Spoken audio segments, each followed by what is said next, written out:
Hello students, आज मैं आपको लाइट की रिफ्रैक्शंस ऑफ लाइट एक फिनोमिना आपको डिस्कस करने जा रहा हूँ। देखो, जैसे आपने देखा होगा कि हम कुछ चीज़ों के आर पार देख लेते हैं और कुछ चीज़ों के आर पार नहीं देख पाते।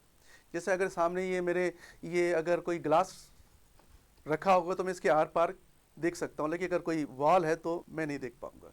तो इसका मतलब ये बन जाता है कि हमारे पास दो तरह के मीडियम होते हैं। एक जिनके आर पार हम देख सकते हैं, उनको हम ट्रांसपेरेंट मीडियम कहते हैं। लाइट इससे ट्रैवल कर जाती है, और जिसके आर पार हम नहीं देख पाते हैं उसे ओपेक हम कहते हैं, और लाइट भी उसे क्रॉस नहीं कर पाती। तो जो रिफ्लेक्शन ऑफ लाइट है वो केवल और केवल उन मीडियम के थ्रू होता है जिनसे लाइट आर पार हो जाती है, यानी कि उन मीडियम को हम क्या कहते हैं, ट्रांसपेरेंट मीडियम।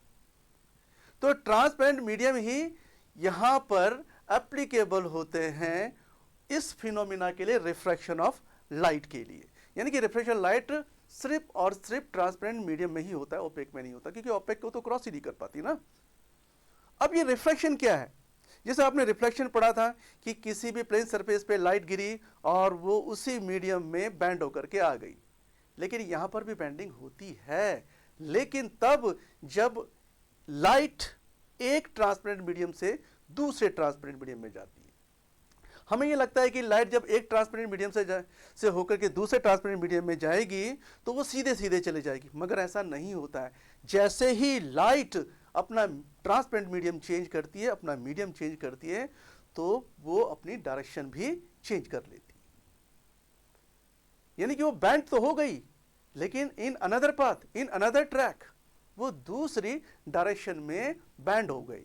इसी बैंडिंग ऑफ लाइट को हम क्या कहते हैं, रिफ्रैक्शन ऑफ लाइट। यानी कि when light travels from one transparent medium to another transparent medium, then it bends in another direction, in another track, in another path. This phenomena is called refraction of light. Clear?